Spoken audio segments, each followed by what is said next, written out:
Köszöntök mindenkit, aki részt vesz a Forgass a Földért 2024. évi programján.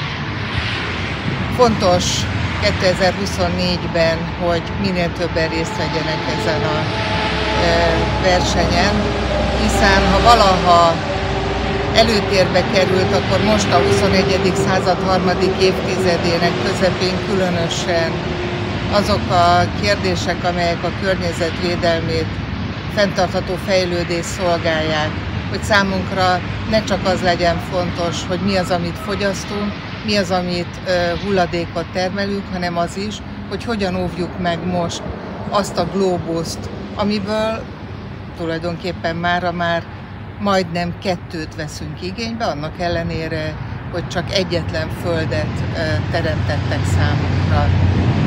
Ezért kérek mindenkit, diákokat, szülőket, hogy tegyék lehetővé minél szélesebb körben ezen a versenyen történő részvétel, hiszen ez is egy olyan alkalom, amikor felhívjuk a figyelmet arra, hogy fontos a következő generációk élete, fontos az, hogy ma milyen erőforrásokat veszünk igénybe, hogy számukra is biztosított legyen egy boldog, gyarapodó, biztonságos jövő.